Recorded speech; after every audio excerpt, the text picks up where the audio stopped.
It just might be the greatest sports franchise in the history of sports. A place where legends are made, and there's always something to talk about. Get ready to immerse yourself in pinstripes. Start spreading the news, hosted by Paul Semendinger and E.J. Fagan, a couple of doctors with a prescription for Yankee fever. And now, here's Dr. Paul Semendinger and Dr. E.J. Fagan. Get ready to start spreading the news. That is right, ladies and gentlemen. Here we are, Paul Semendinger with Dr. E.J. Fagan. This is the Start Spreading the News Yankee Show. Just a reminder that this program is brought to you by Artemisia Publishing. Artemisia Publishing, go to their website, apbooks.net, and just, spend 3 minutes looking at the books they have. You're going to be amazed.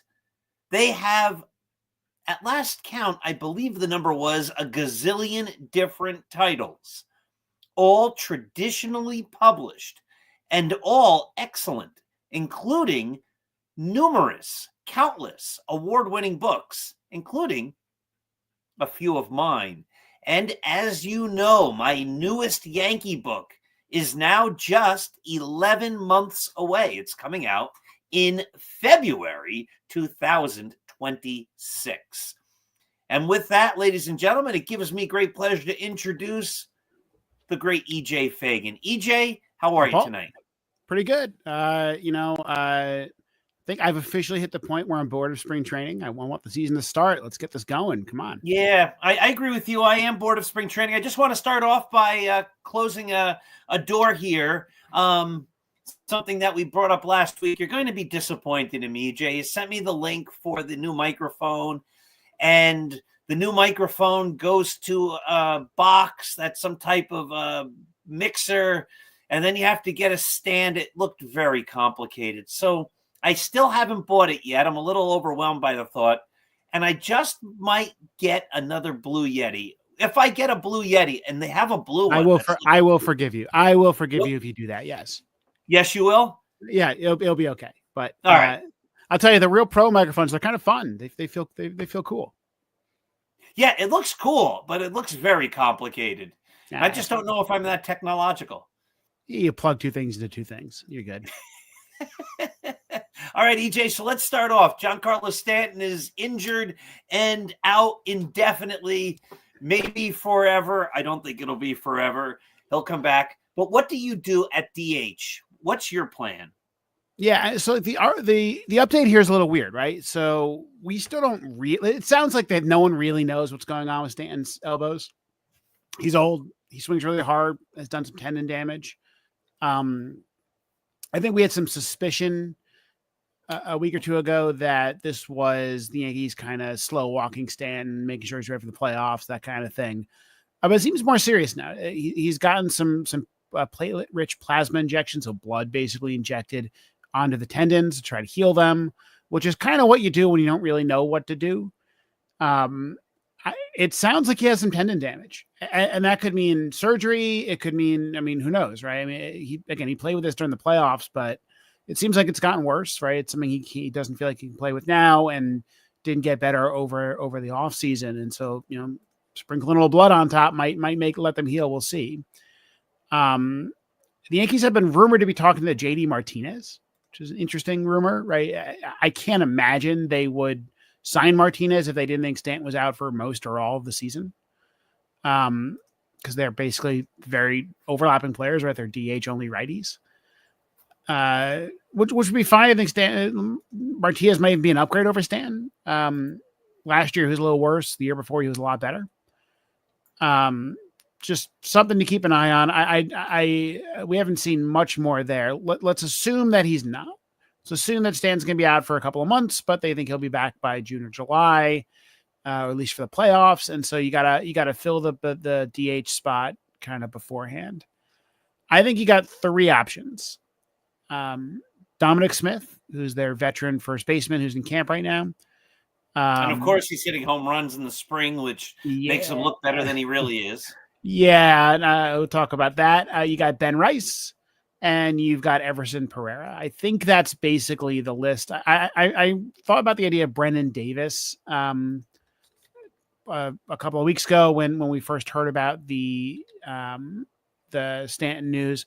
I haven't seen much of Brennan Davis. They're not treating him like he's an option right now, so I wouldn't consider him. I think those are your three options. Let's talk about Dom Smith. I hate it. I mean, I feel like, are the Yankees smarter than that? Dom Smith is such a replacement level player. It's just not funny. Like, the guy's a consistently below average hitter. He, his name because he pitched okay. We hit for the Mets in 2019 and 2020, but he's done nothing since then.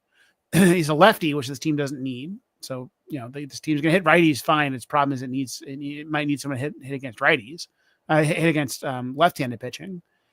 And there's just no ceiling, right? He just doesn't have a role in this team. It would be such a blank move, right? Just a nothing move if they went. But fill in the blank. The blank might be a Yankee move. How many times have they done this? Well, here's the thing. This is what I find interesting. Bruce and Hafner and Bruce had real upside. Those are guys who had talent at some point in their careers, right? And you're going, maybe we can get one last season out of that guy. Like, Holliday. If you tell the story, Matt Holliday had an okay season for the Yankees. If you tell the story a little differently, you look at the 96 Yankees, you'll find some of those guys too, right? I think the difference is that Dom Smith doesn't have talent, right? He has not been a good player. He's 29. He's not old for most of his career. And I think they also have alternatives. The comparisons I'd think about are, the couple of seasons where they played, Willie Calhoun and those types of guys. And I think the difference between that and now is that the Yankees have actual young options that might be good. Yeah. So let me just push back at you here. Matt Holliday, 2017, negative 0.1 WAR, 105 games, 231 batting average. Okay, I'm sorry. I misremembered the Matt Holliday. Below average. I misremembered the Matt Holliday season, but Dom Smith would kill for a Matt Holliday 95 OPS. Oh, that's correct. So I agree with you. Listen to these numbers. OPS plus Dominic Smith. This is his career. 74, 85. Then those two good years you mentioned with the Mets, 132, 168. That was 2020, of course, in only 50 games. And then since then, 83, 62, 93, and then last year, 91. That's 4 consecutive seasons that are bad. Yep.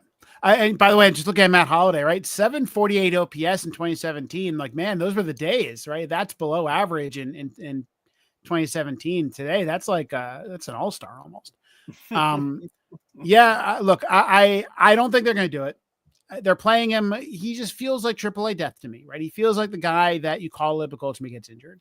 And even then, I think the Yankees have better first base options on the roster than that. I think, is he an improvement over Oswaldo Cabrera? Maybe, but like not by a lot. Is he a platoon guy? Maybe, but the Yankees have better platoon options. I think that if the other guys in camp were not playing well, he'd be someone you'd seriously consider. I think last year you would have seriously considered him in the same spot. But I think both Rice and Pereira have just much better cases right now. So who do you want to talk about first? I want to talk about Pereira because if I'm the Yankees, that's my guy. And I don't mind a platoon with Ben Rice, but at some point you have to fish or cut bait. And these, if he was a top prospect, let's see what he can do. I mean, I'm tired of these prospects never getting a shot. To me, I think it's a great opportunity for Pereira. Now, he did get a shot. It was 2023, and he was awful. And he wasn't much better at AAA last year. Now, Pereira is a guy who has like less at-bats in the minors than you would like for somebody who's kind of made his way up. He's been injured a bunch. Some of them, I think, just like not like freak injuries. I think got hit by a pitch, that kind of thing. And when he's played, he has shown about as good of power as anybody in the minors. He also has shown he has just terrible contact. And my speculation, or rather what I wrote was like, look, if I'm Pereira, he went down with an internal brace surgery, so basically Tommy John on his throwing elbow, and had to miss most of last season. If I'm him, like, you can't do anything other than swing after you start the rehab for a while. Go remake yourself, right? Go figure out something to give yourself more of a contact swing and maybe, keep some of that power and become a really dangerous bat. Now, I am not a swing expert. I've not seen anybody break down changes that Pereira has made, but he's hitting. He's not striking out as much. I think he looks a little leaner. I think, if results matter in any way in spring training, well, this is a guy who is batting .333, who has, slugging, taking walks. I saw him a couple of at bats. He went down 0-2 and worked the count back to take a walk. Like he looks like a good hitter right now. He was 22 when he got called up. Again, he didn't have that much experience at the minor leagues. The Yankees were just desperate. They needed someone. So they called him and a bunch of other guys up. He played in 27 games. So it wasn't like he had a long, I mean, he didn't hit. He hit 151, but it wasn't like he had a long audition. It was an awful team. Like, I just think that, I think that he's young enough that you can expect some growth out of him, or some growth is possible. Once he can play the field again, he still is only DHing because of the Tommy John injury. Then Pereira all of a sudden becomes an interesting player as a defensive player too, right? A much better backup outfielder than Trent Grisham potentially. I was going to bring him up. So, like, I agree. Look, if Stanton is down, you need you need more right-handed hitters in the lineup. Pereira's a right-handed hitter. I think giving him a shot is a really good idea. And the worst case scenario, if he just looks out of places, you can option him down. You can talk about the other guy. You can talk about Ben Rice if you have to option him down. You can talk about calling Dom Smith up from AAA, whatever, right? Like, those are all options to you. And I just think he should be given that first shot. Give him the first month. Give him April. Let's see how he does. And maybe you pair him with Ben Rice a little bit. Ben Rice can kind of fill in a couple of other spots. But to me, the right-handed power hitter is something you really need. And I think if you close your eyes, there's like a not that great version of Pereira that can put up Stanton's numbers, like, easily, right? Sub 300 on base with some home runs. Like, that's all Pereira does. I mean, I really, like, it's really easy to overlook because he has been injured in the minors, just how much power he has. Like, he has been on a 60+ home run pace multiple times in the minors. And he's been promoted. He spent some time in the major leagues. He had a couple of injuries, very unrelated injuries, but a whole bunch of kind of little injuries here and there. And that all kind of, like, disrupted that development. Like, but had he stayed healthy in some of these years, he would have put up a big home run number. I think it was the year they almost traded him in 22. And he hit, was it 22? I forget what year it was. There was one year. 2021. He started the year injured. He came back in like June. He played 49 games. He hit 20 home runs, and he's basically done that everywhere he's been in the minors. Hit at a 40+ home run pace. So while playing a respectable center field. So, like, I think that there's just a lot of potential there. I don't think he's one of those guys that like Oswald Peraza. I think is one of those guys that you just kind of, there's nothing left for him to do in the minors. Peraza, like, he's done it at AAA for 200 games. Pereira has 70 games at AAA, interrupted by months and months of injuries and kind of a weird major league call up.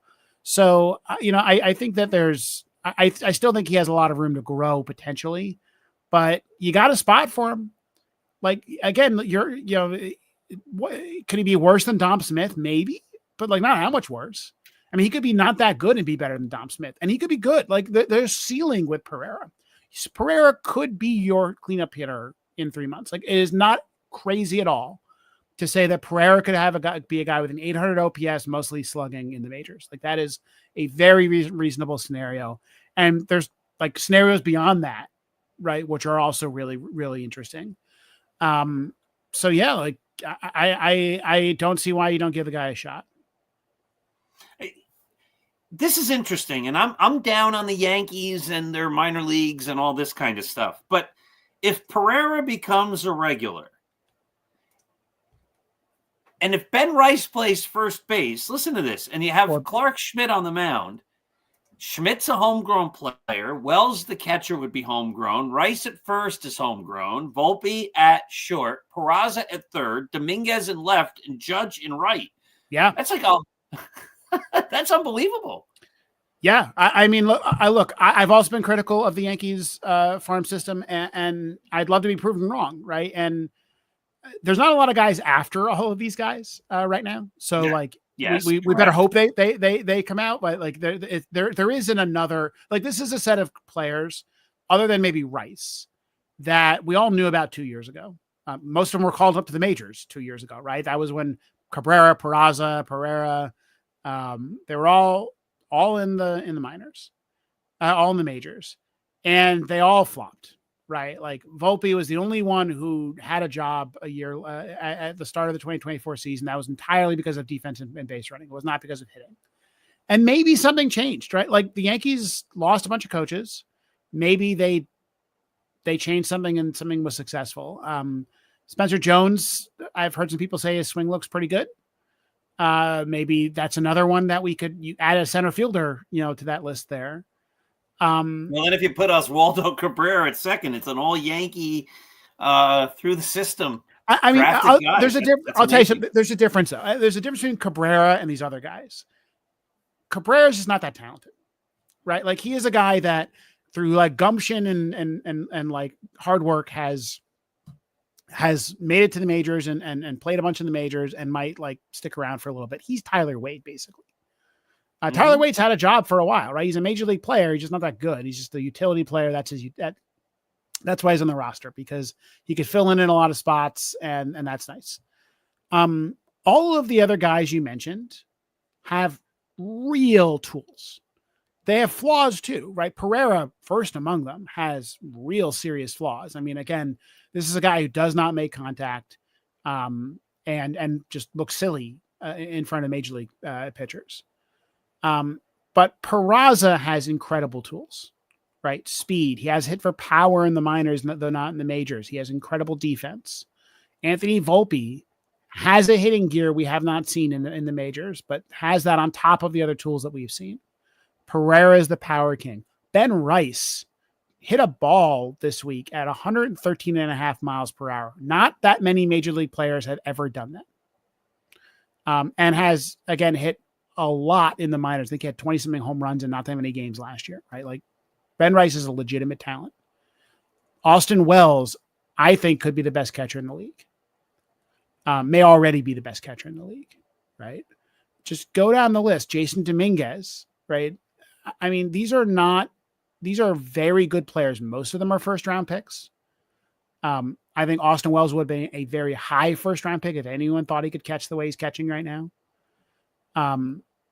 Or they're international players who are big time signings. Like, this is an impressive group of players. And the criticism I had of the Yankee development staff was not that they couldn't find really good players, really talented players, so they couldn't harness it, right? They couldn't turn the raw material into major league hitters. And maybe we're wrong, right? Like, there's like, honestly, like we could be on the precipice of a really fun young core. To go with Aaron Judge, to go with, the guys they traded for and signed on the short term with Garrett Cole. Just really impressive. And frankly, there's some other pitchers that unfortunately, one who's going to be out for a while that, you can list out the home run. Yeah. That like you can, there's other young players that we haven't even talked about, this potential roster. And that's a lot of fun. So if you go on Major League Baseball reference, MLB trade rumors, .com, one of the ideas the Yankees have is DHing Aaron Judge, and Trent Grisham plays center and Cody Bellinger moves to right. Here's Trent Grisham's batting averages. And I know batting average is what it is, but here's his batting averages since 2021. 184, 198, 190. Oh, you don't like batting average? Here's his OPS plus 81, 84, 90. I mean, that's just bad. That's not pretty bad. It's bad. Is there a world where the Yankees are confused enough to think that because he used to be an elite defender that Trent Grisham's an answer? I don't think so. Like, look, I think, I mean, Trent Grisham played today. I didn't see any of it. One thing about Grisham is that he used to be one of the fastest players in the league. And I guess he had some injury. I'm not even really aware of what the injury was. Maybe it was a knee injury. And he's now slow. Like, it really reminds me of Aaron Hicks, of how Aaron Hicks just kind of lost his athleticism very, very quickly. Grisham looks big out there. And I get that, the defense numbers were still pretty good, but they weren't as elite as they used to be.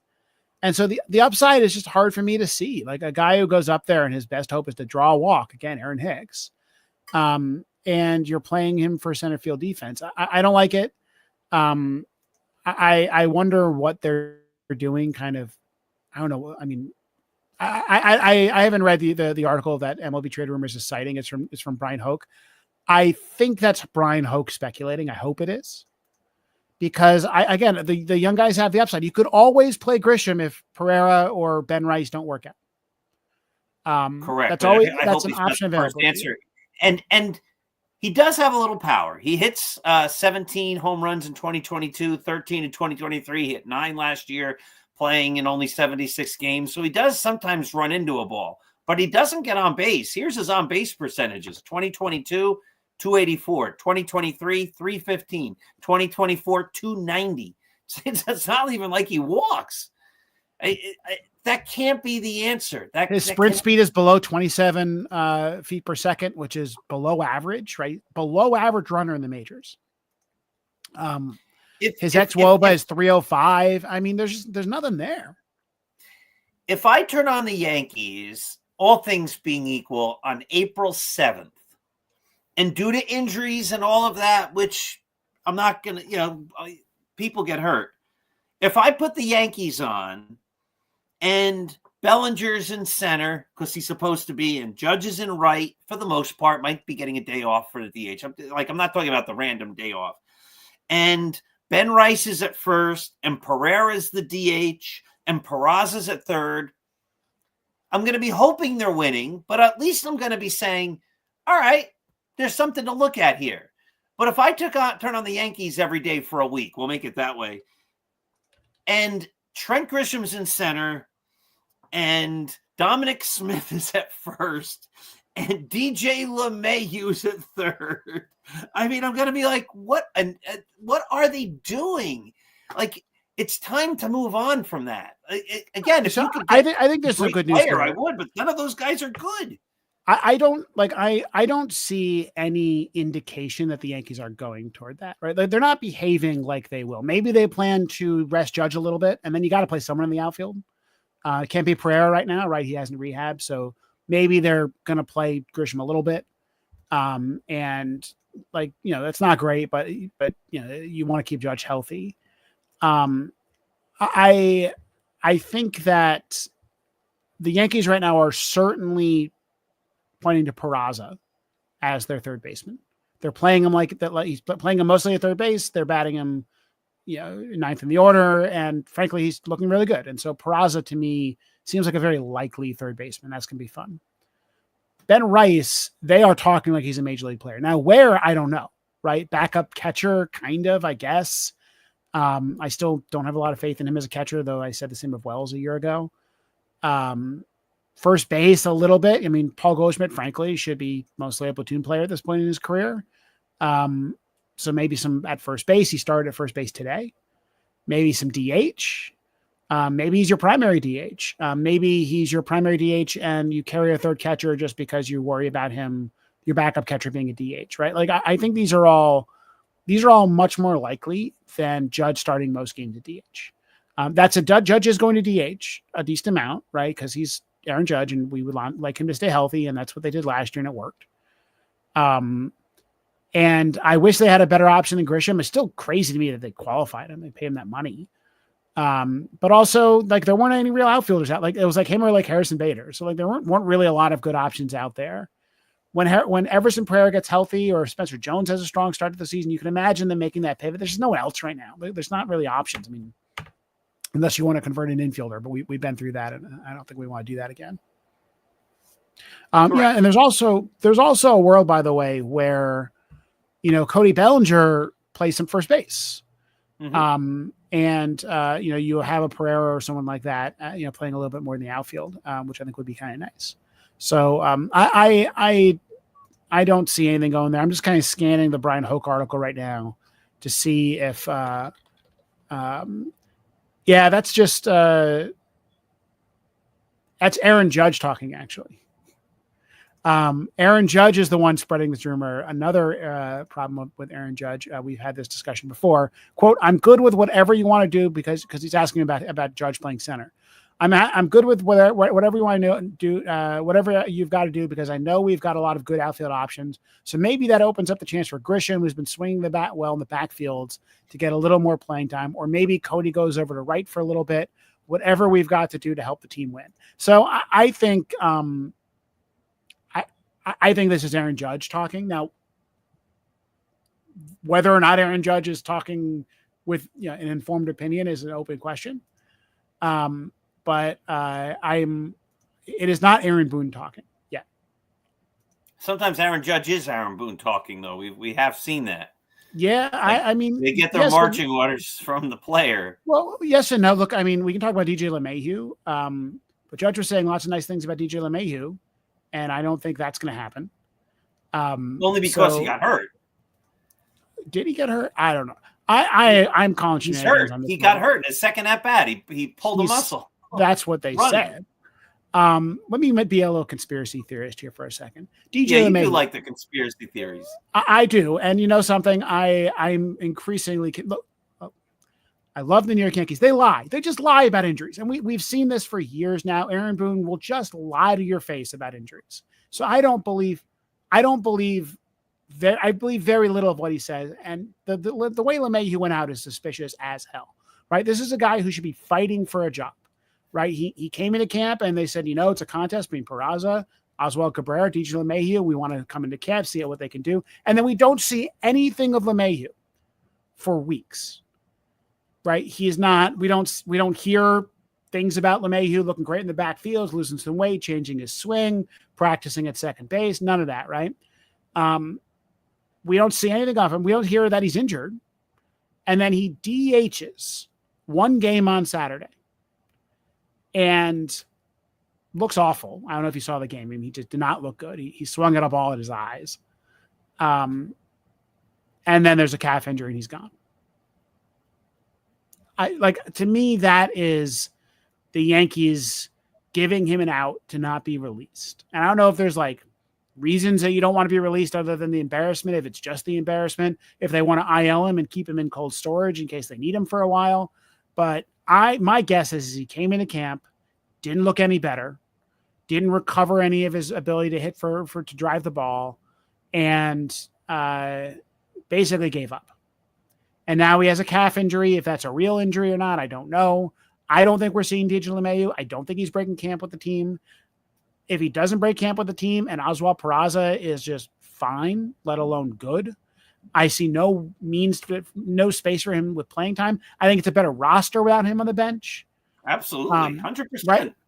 Now we can tell you, hey, Ben Rice, you're on the bench. Everson Pereira, you're on the bench. Even if you're not the starting DH, you can have a role off the bench in the team. Oswald Cabrera, you're now your super utility player on the bench. Peraza, sometimes you're going to be in the bench. You're going to pinch run. There's so much more you can do if you don't get stuck with a useless bench player in someone like LeMahieu. 100%. And they're paying him the money no matter what. Either way, he gets his money. And I think my guess is we've seen the last of LeMahieu in pinstripes. Maybe I'm wrong about that. Maybe he really just tweaked his calf a little bit and he'll be back in a week or two. Let's see. This happened in spring training last year and he just never got healthy. Right? I mean, it wasn't a calf injury. It was something a little more serious. I forget what it was. Yeah, it was a foot. He broke his foot on a foul ball, right? Never got healthy, never hit any, he was such a limp bat last year that it should have been easy to say this guy isn't playing anymore. Aaron Judge went to management and said you can't release him. Maybe, I mean, there's a lot of money in the books. LeMahieu was good as recently as the second half of 2023. And so maybe you give it a try. I think they gave it a try for too long. They also didn't really have anyone at that. If you remember the middle part of the season last year, that roster was kind of rough. And so like, who the hell's going to, like, this before Jazz Chisholm, they trade for Chisholm, right? There was just no one to play. And then they basically told him, I think I remember seeing a news story where like LeMahieu was working out and he's ready to play in the playoffs, and that wasn't going to happen. And so to me, like this is the end of LeMahieu. And I think it's also, I think Aaron Judge probably wouldn't like that, right? And Aaron Judge is, LeMahieu is a mentor to Judge. And so Judge thinks he does, has a spot on the team, but something he doesn't. Like there's Peraza at the worst, right, can be a 650 OPS player, like worst case scenario for Peraza, which is still 100 points better than what LeMahieu did last year. And he's young and he has upside. And he's young and he could be a 750 OPS player. He could be a 720 average major league hitter.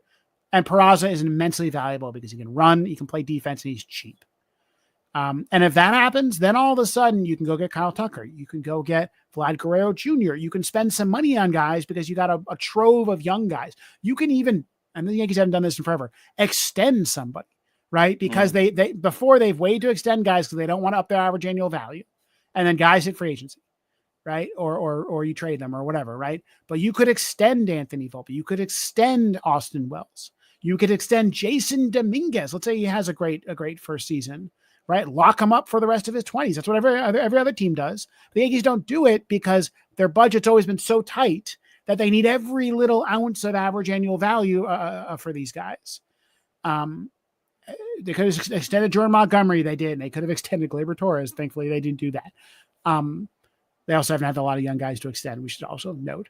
And so, like, I just think the potential of these young guys is like franchise changing.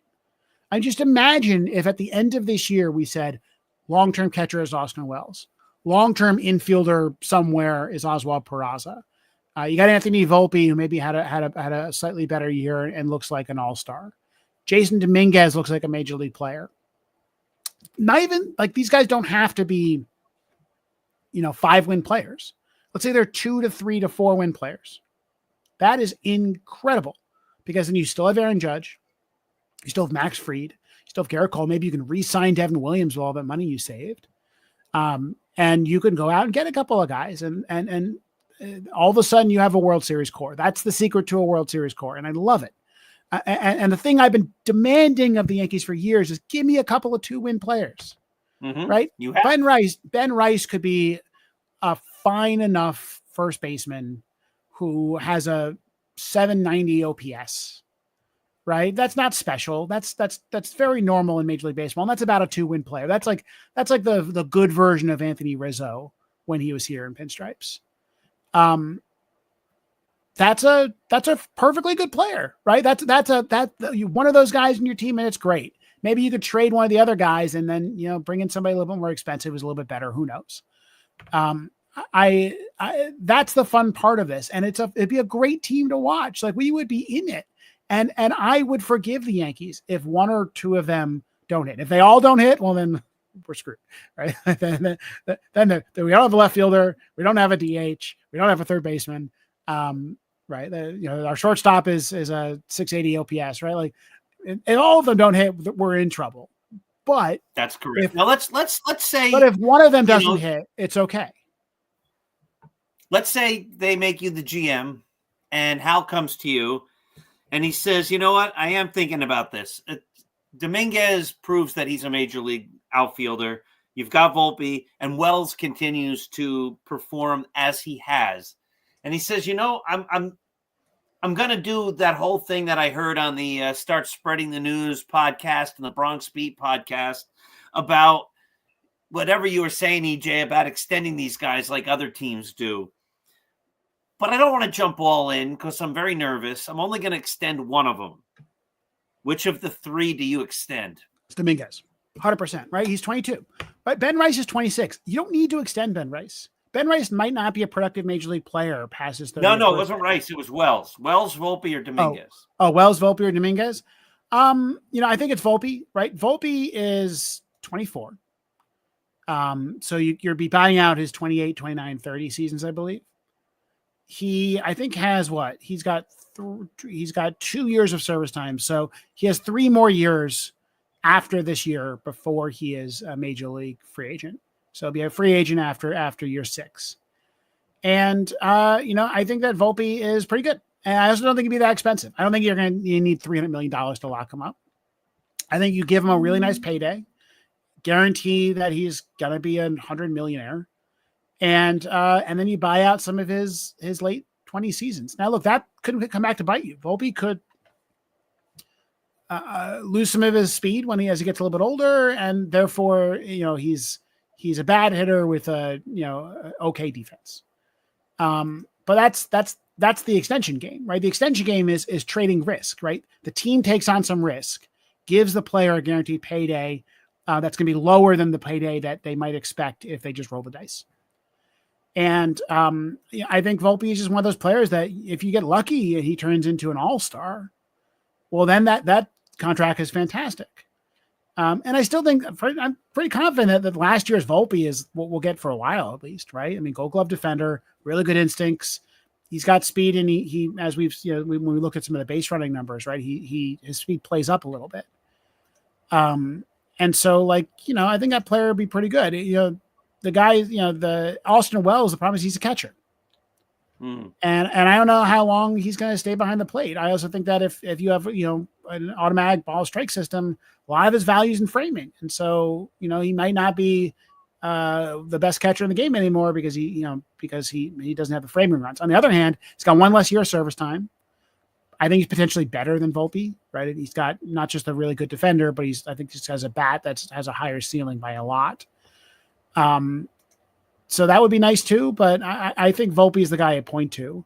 I think Dominguez is the easy extension pick. If he's any good, you give him a bunch of money and say, kid, you're on the Yankees for the next 9 years. That's a really common extension. A lot of teams do that. Maybe, if Peraza looks really good, he's a fun guy to extend for not that much money. You could have given Peraza $45 million or something and probably buy out a lot of his years. And I don't know. I don't know of a good example. I look at the Braves. The Braves locked up all their guys, right? All and they got lucky that they basically all were good, right? Like Austin Riley, and it was really good. And Ronald Acuna Jr. they got in a really team-friendly deal. And Ozzy Albies they got in a really team-friendly deal. And they built out a core, and that core is just really cheap. And so they're able to go out and bring guys and bring in a Chris Sale, eat that money, and then he won the Cy Young, right? So I think a lot of these guys you should think about. I think you should think about extending Jazz Chisholm, right? He's 27 years old. You got him for 1 more year, I believe. And so, give him a shot, or 2 year more. I forget what it is. 2 more years, maybe. Give him a shot and see if he is, willing to, sail out a couple more years. Some of the pitchers, I look at Clark Schmidt and say, maybe I want to extend him a little bit. Maybe I want to. I don't know. He's not young. That's true. He's not young. But just to me, this is the game the Yankees should have been playing a long time ago. Yes. Of course, they got bit when they tried to do that. They did it with Hicks. They did it with Severino. They should offer Judge. Imagine they'd offer Judge a contract when he was, 25. Yeah. Robbie Cano too. Yeah. Oh, God, that one still hurts. So we did get a comment in here, and of course we use the Philly Sports Guy. We use a couple of his channels. I'm not gonna. I will be right back. I have something for that commenter specifically.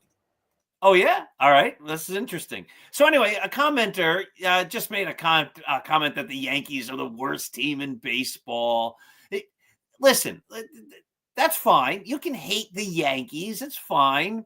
You can be a Philly fan. That's fine. And again, I have nothing against the Phillies. In fact, I want Bryce Harper on the Yankees. I wanted him before the Phillies ever got him. I rooted for the Phillies in the 1980 World Series. I loved Tug McGraw and that whole team. That was awesome. Mike Schmidt and Bob Boone and Manny Trio. That was fun stuff. Gary Maddox in center field. And then I rooted for him again in 83. But listen, baseball fans of any sport anywhere, you could say, I hate the Yankees, or I don't like the Yankees, or there you go again, or the Yankees are no good. But you can't say, or I don't like them because of, but you can't say they stink because they don't. They just don't. There's a lot of flaws. We point them out week after week, but they don't stink. They're a very good team. They don't win World Series anymore, but they don't stink. It's just kind of silly. Yeah, Red Sox fans would do that. Yankees stink. They just won the World Series. They used to say that all the time in the early 2000s. Well, they don't stink. And the Yankees fans would say Red Sox stink. Well, they don't stink. You just don't like them. There's a difference. Anyway, go on. Phillies fans of the world, I have a treat for you. That is my lovely parents were accidentally sent this medium Phillies jersey, a JT Realmuto jersey, to their home. They were unable to send it back to whoever sent it to them. And so I will be giving this away. Now, Paul, I have no idea how we are going to give this away. But I'll say this, best way to contact me, I am on Blue Sky at EJ Fagan, easy to remember. And the first person who messages me on Blue Sky gets this in the mail, this lovely medium Phillies jacket, because one, I don't fit in a medium, not even close. And two, I am not wearing a Phillies jersey. So free jersey, message me on Blue Sky, Phillies, or Twitter. I'll check my Twitter account for the first time in weeks. Twitter or Blue Sky. I will mail this to you free of charge. Thank you, our fans. We love you all. Thank you, Philadelphia. That's awesome. I love it. Let's go, Rocky. Rocky movies. Let's go. You know, I don't want to tell you the whole story, but today, someone very special sent me. I'll show it to you next week. I'll bring it because we're going to get it framed. It's not showable right now, but a 16 by 20 photograph of Rocky Balboa signed by Sylvester Stallone. It is the coolest thing. It just came in the mail 6 hours ago or whatever. And I'm flying high with this thing. It is so cool. And when I have it framed, I'll show it to you. I'll show it to you next year. All right. Next week. All right. So here we go. I'm going to make a little background, and then I want you to figure out, you'll know this anyway, but I want you to figure out why I think this is a different case scenario. In 2023, Clark Schmidt, who was injured and had an injury history, the Yankees pushed him too hard, I believe, and then he got hurt and he missed much of the season last year. In 2024, Luis Gil had much of an injury history. The Yankees pushed him real hard, and now he's going to miss a couple of months of 24, and we don't know when he's coming back or what he's going to look like. And so we're looking at needing a number 5 starter, and really the talk right now is between Marcus Stroman, who we know what he is. He's going to put up a 5 ERA, and he's going to win 12 games and lose 12 games, or Will Warren. And I don't believe Will Warren fits into the Schmidt-Heel model, not by talent. I'm talking about by being an injury risk next year if the Yankees lean heavily on him. Do you know why I'm saying that? Well, he's pitching the minors a lot more. That's correct. Like this is a whole different category here. Last year, he threw 109 innings in the minors, 22 in the majors. So that's 131 innings. And the year before, for 2 teams, he threw 129 innings. So this is a guy that has pitched over 100 innings a year. So because of that, that would be my guy. If it's you and you have to pick between him and Stroman, who do you go to? I mean, I go to Stroman at first because Warren has options. And I think if you go with Warren and you lose Stroman, you trade him, he throws a fit and he's gone, whatever, right? I think the pitching depth looks real bad. I think Warren as a 6 starter is really valuable, and I think you got to preserve that depth. And if Stroman's really awful, if Stroman allows, I think a 5 ERA is a little pessimistic. I think he could probably get a 4.5, 4.3, slightly below average, but still playable. I think in that scenario, I think Stroman sticks around until, Heel's hopefully healthy. But if he's like a 6 ERA, then I think you could easily swap him out for Warren. Looks like in his most recent game, Stroman Didn't really do so well. 2.2 innings. No, No I didn't strikeout, watch no it. walks, I'm curious to see 4 what his runs. velocity was like, right? I mean, the question for Strom is like, can he throw in the 90s again? He was throwing like 89 basically at the end of last season and just wasn't getting it done. And like, is Stroman able to do that? And I don't know. I haven't watched the game. He got hit pretty hard by some pretty good, Matt Olson and Austin Riley from the Braves. But it's spring training too. Like Max Fried got hit hard today. I'm not worried about him. And Max Fried and Marcus Stroman are very different. Yeah, you expect Fried to be good, right? And Stroman, you don't know if he's any good, but also, it's still only March 3rd. And so, I don't put any faith in minor league numbers. Spring training numbers. Yeah, 0. But that's why I want to see velocity. I just want to see what he looks like. And so to me, that is the question for Stroman. But I still think you got to give him a shot first, because otherwise, like, your 6th starter is kind of like up in the air. You got a lot of guys who are interesting, like Cam Schlittler, but he doesn't have a lot of experience. Bless you. Thank you. You got some AAA type guys, and Carlos Carrasco is one of those guys that could also kind of be an innings eater for you. I think he's probably now on track to make the major league longman job. But I agree with that. I think Warren's looked good. I think I was not very confident in Warren at the end of last year. He didn't do well AAA. Some of the automated ball strike zone stuff probably was involved there, but he looked really bad in the majors. He's got a changeup now, and frankly, he just looks good. He looks really sharp. I was really impressed by Warren, and so I think he's probably eventually going to win that job. But I don't think you can give away your depth right now. Good point. All right, EJ, you have answered every one of my questions and every one of my concerns. Do you have anything for me? Do I have anything for you? I think that we should probably talk a little bit about the bullpen. Tyler Matzik, I think it sounds like he's going to make the team. He's a lefty. Matzik a couple of years ago was really good. I mean, he was, I think, the number 2 reliever on the Braves World Series team. Has like real big strikeout stuff, and like the kind of stuff the Yankees bullpen is like lacking. A lefty who can strike guys out. He doesn't have good control, and even at his height, wasn't really a control pitcher. But he's got like the raw material that I think is really potentially effective. Aaron Boone and a bunch of others have noted like he looks really great in camp. Looks like his old self. I think there's a world where Tyler Matzik's like your 2nd or 3rd best reliever. I mean, there's real potential there, and I think he basically has a spot now. I think you can write him and pencil him in as one of the Yankees relievers. And then there's all these other guys who I think are looking kind of good. The Yankees. I have a question for you, actually, thinking about this. Can you name the opening day bullpen last year? Oh my God. The opening day bullpen. How many guys do I have to come up with? Just give me some names that aren't Luke Weaver. Cousins. He was not on the opening day bullpen. Hill was not, correct? Hill was not. They traded for they got him from the White Sox midseason. Canely was. Canely was on that team, yeah. Actually, he was injured early in the season, but he might have been. He was around. Clay Holmes.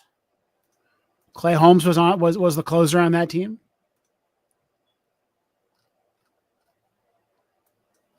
Right? I mean, yeah, my point here is like, I'll tell you who the names are. Clay Holmes is the closer. Clayton Beater broke camp and was sent down after one game. He was the we can bring an extra guy because we don't have to activate our 5th starter yet guy. So Clayton Beater, that was Luis Hill. So Luis Hill was optioned for like a day. And then Clayton Beater came up. Then Nick Birdie, Caleb Ferguson, Victor Gonzalez, Ian Hamilton, Jonathan Loaizaga, and Luke Weaver. Ian Hamilton, yeah. Okay, Loaizaga. Right. Can you name the number one pitcher by innings last year was Luke Weaver. The number 2 was Clay Holmes. Can you name number 3? I want to say Wandy Peralta, but it's 2 years ago. No. So I can't. It was Michael Tonkin. Michael Tonkin pitched 56 innings out of the bullpen last year for the Yankees. Some other guys you may have forgotten, existed last year. Dennis Santana, remember him? Right? I mean, the Yankees bullpen was completely remade midseason, which I think is, and by the end of by the postseason, I think was actually pretty good. And I think there's something really telling about what Matt Blake did. Remember, Luke Weaver was not supposed to be good. He was a long relief pitcher last year coming out of spring training. The Yankees just completely transformed that, despite Clay Holmes, their one good guy, not being any good. And they found Jake Cousins. They found Tim Hill. They eventually got Ian Hamilton back. I'm just looking down the list here. It became a really impressive bullpen because the Yankees were good at that. But now they have a different starting point, right? The starting point is Devin Williams as your closer, right? Maybe the best closer in the game, motivated by a free agent contract, I should say. Luke Weaver, now that you have confidence in him. And then the best of the guys who survived from last year. So you have Tim Hill, you have Mark Leiter Jr. We'll see how well that goes. You're going to get Jake Cousins back. Jonathan Loaizaga, they suspiciously gave him a decent amount of money. And I wonder if they think that he can come back healthy. Then you got some guys that might be good and you don't know about, like Tyler Matzik, Fernando Cruz, Ian Hamilton. Some of those guys are going to flop. And the Yankees have a ton of guys in camp that can just take their place. Clayton Beeter looks great, apparently. He's been a little bit injured, and so he's a little bit behind, but he's now a full-time reliever and has incredible strikeout stuff and real potential. You got guys like Yeri De Los Santos that I've heard a bunch of people mention in interviews as just looking really, really good. You've got Carlos Carrasco, who could be an interesting short reliever if they decide to go that route. Just go down the list. And the Yankees have the raw material to do what they did last year and then add on some certainty. And I think that's really important. Really, really special. This is what the beauty of the spring is that hope. Everything is hope. Everything is dreams. We're loving it. We're optimistic. That's why Tom Boswell said, "Why time begins on opening day." So great stuff. All right, EJ, I think we're good. I think I'm joining you on Sunday night on the Bronx Beat podcast. I should note, if anyone here is looking for the Bronx Beat feed, I have just moved the feed, and I'm going to put an announcement out today. So the episode that went up today is on the new feed, which is off of my Substack. If you're subscribed to the Substack, you'll get it via email as well. But if you're an Apple podcast, nothing should change. Some of the other podcast services, you might have to resubscribe to the podcast. So if you're on the old feed, I'm going to send out a message as soon as we're done with this episode, which is basically, you got to move to the new feed. Here's how you do it. And if you're on Apple Podcasts and a couple of other podcast services, you got an episode today from me. I record that solo today just because we lost an episode of technical issues. That episode is out on the new feed. So if you got that, you're good. If you didn't get that, you got to change your feed. Can I go to Spreaker still and get it? Nope. Spreaker is dead. I am killing Spreaker. I am done with Spreaker. And so it will all be hosted on Substack. And so the last thing I'll go out on Spreaker is going to go out in about 10 minutes. And that's going to be a message from me saying new feed. Wow. All right. So I got the feed today. So you didn't send that to me? That just came from the Substack? That just came from the Substack. You're on Apple Podcasts, I'm guessing, because that's where I was able to change it. And so if you're on Overcast, a couple of other ones, you might have to manually change the feed. It's pretty easy. And if you'll get a message from me telling you to do that if you're still on one of those.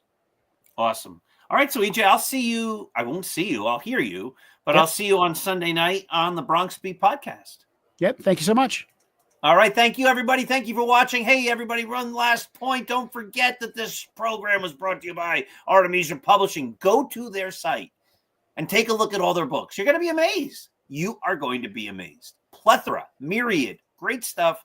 Everybody, have yourselves a wonderful week. Let's go Yankees.